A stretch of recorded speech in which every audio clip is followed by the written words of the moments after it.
Hi, this is Ed again on Atheist, the Bird with No Cage. And today I want to kind of continue on with something I started in one of the last videos. The idea of solving some of the problems in the narrative between religious folks and non-religious folks, dealing with the idea that it seems to be pretty much universal within the religious headspace is the idea of believing is like a good thing, is a moral thing to actually believe stuff.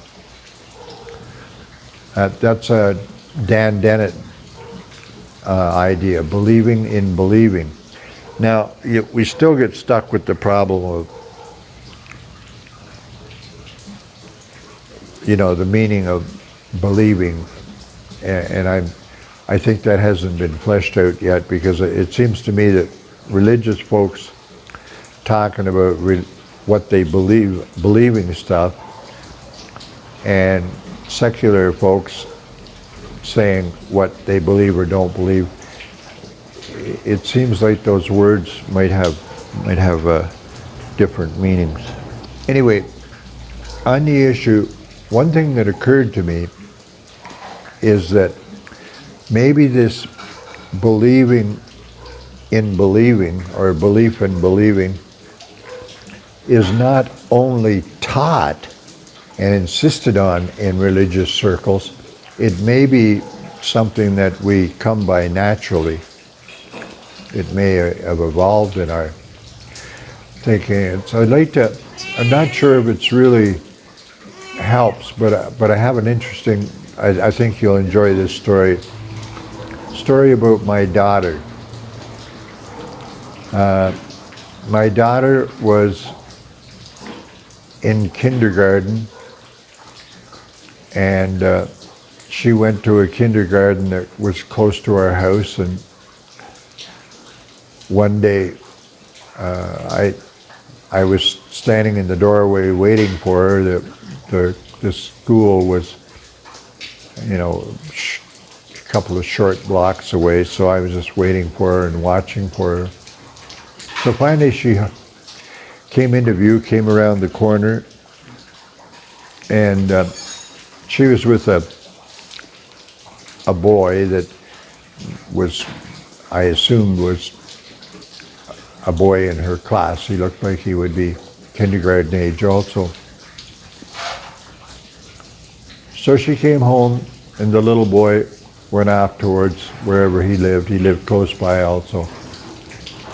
So I asked her, "Oh, I saw you were walking with a boy there. Who is that?" She said, "Oh, that's my friend Jimmy. He's in my class." And she quickly added that Jimmy knows karate.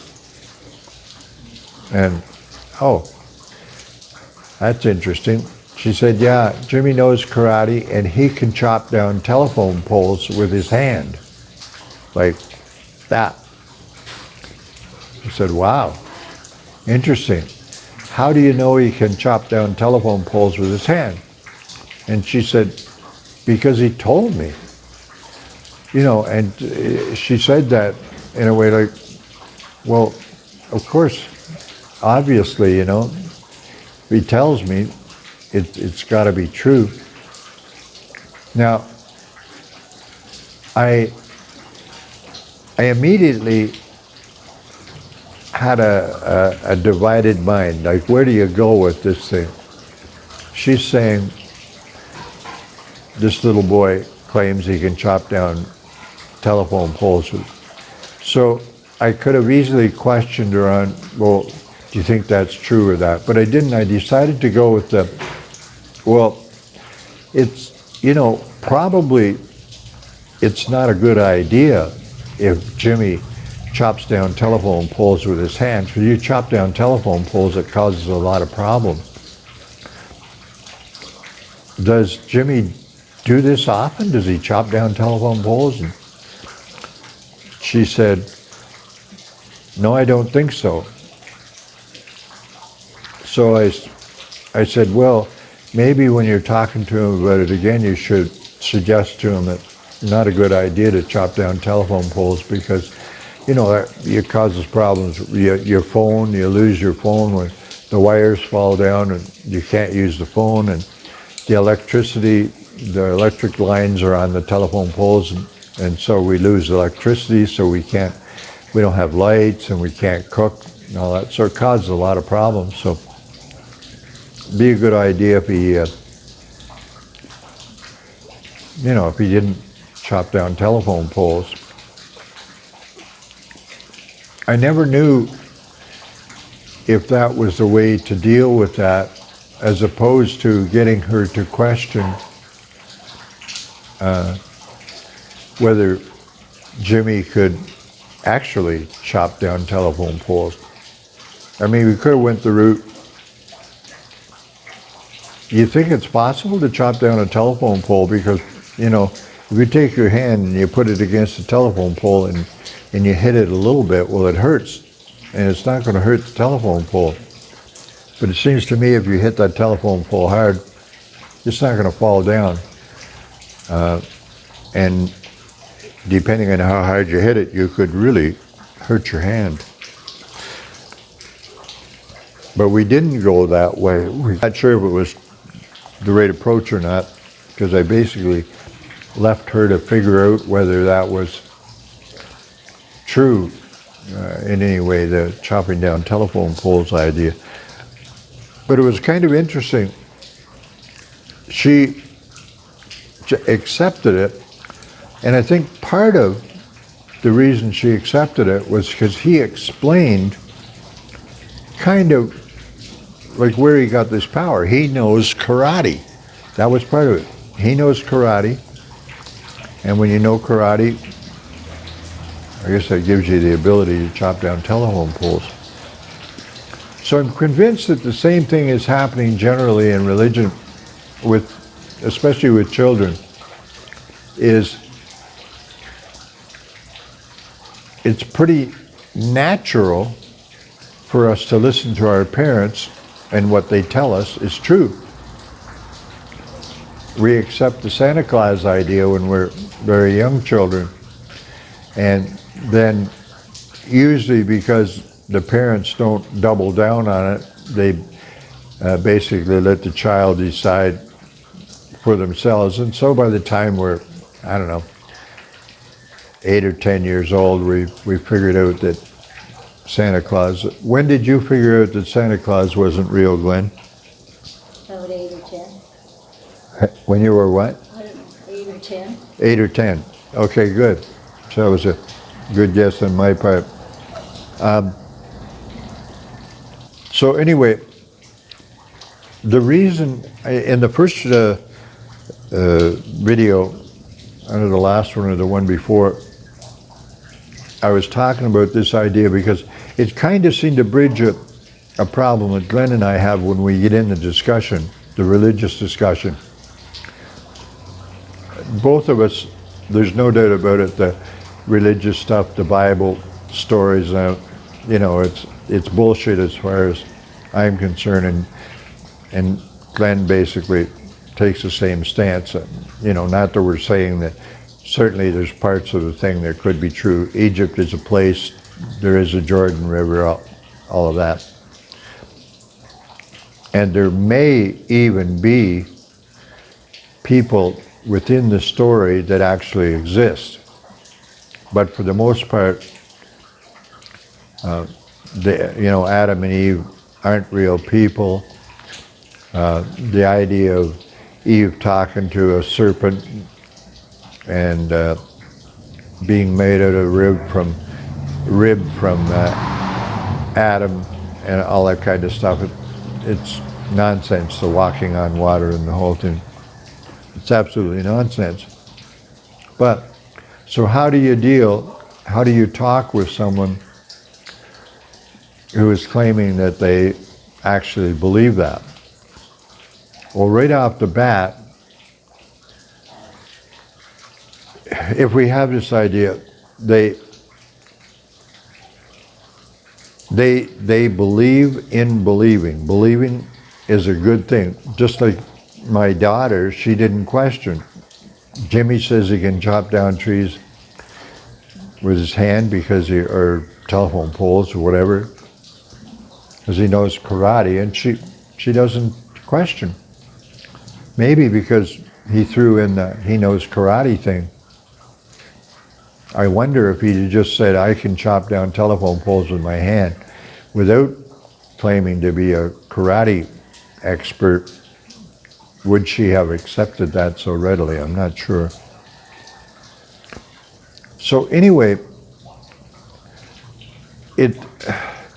this idea that the religious folks are, along with being taught the stuff from the beginning, are also taught that believing is a good thing.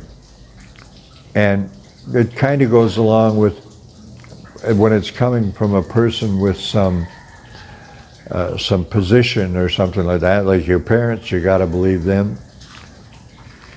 So the pastor and or the priest, well, you certainly got to believe them. So I was hoping that this was a bridge between Glenn saying, oh yeah, Glenn's final statement is, on the thing is, they don't really believe that. Now she doesn't claim they're lying or they're mistaken or whatever it is, but she's of the mind that they don't really believe what they say they're believing, because it's just so unbelievable. I, on the other hand, was claiming that, yeah, they do. They seem to believe it. There's no, when I'm talking to them, there's no sense of that they're not even exaggerating or anything. So it doesn't really solve the problem, but I think it boils down to the idea of what does it mean to believe. For me, to believe I believe something means that I'm convinced. I've seen enough evidence and reason, logic, whatever, to say, yeah, that's true. Yeah, I believe it. So I'm not sure how to tie this thing together, because when Glenda and I are talking about it, I think we're still stuck with her saying they don't believe it. They don't believe what they say they believe, and me saying, yes, they do believe. The problem is, if we're using the word believe in a different way than they're using the word to believe, the whole thing collapses. I think it's connected a little bit with the idea of one video I did on the idea of when they were religious folks, theistic types, say that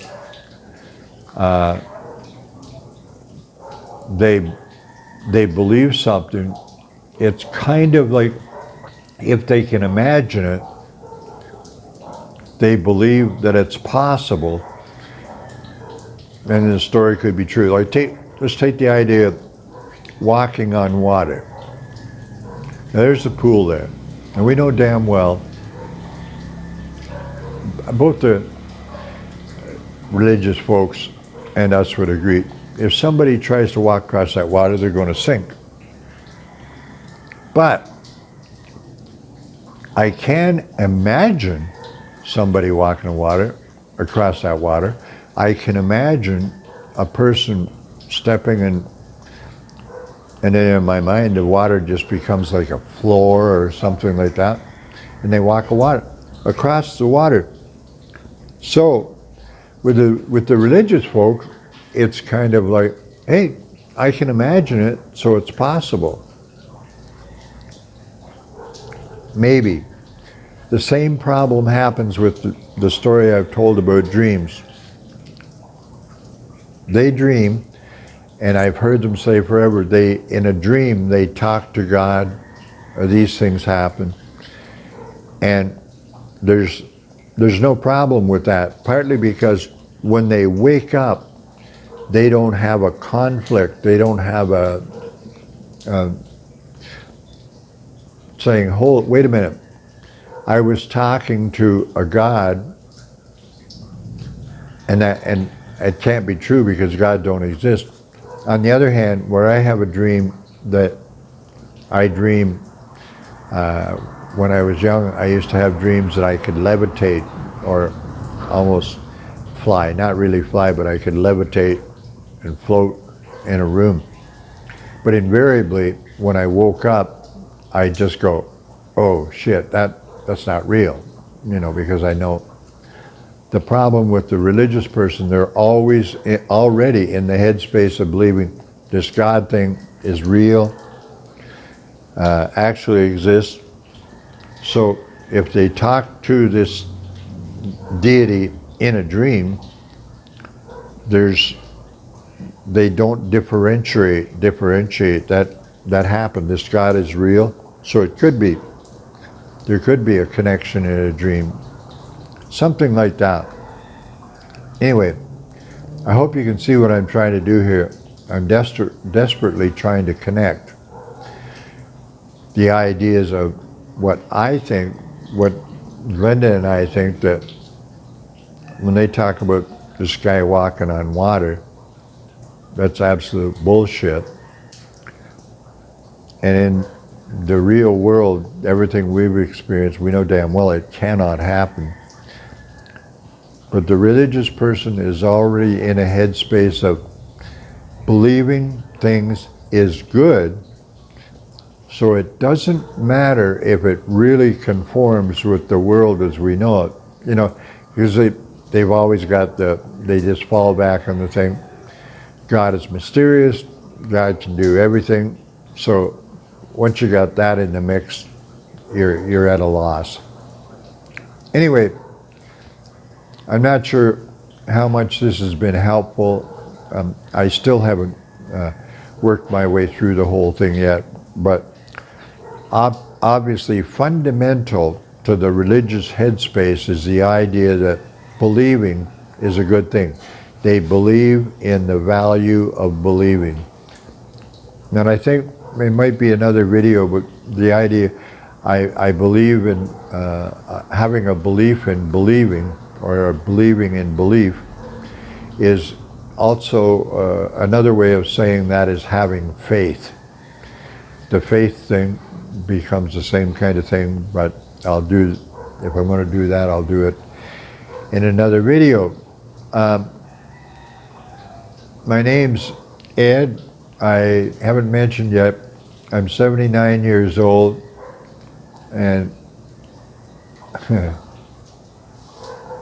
hi, Lucy. Hi to Lucy. We got our little visitor here.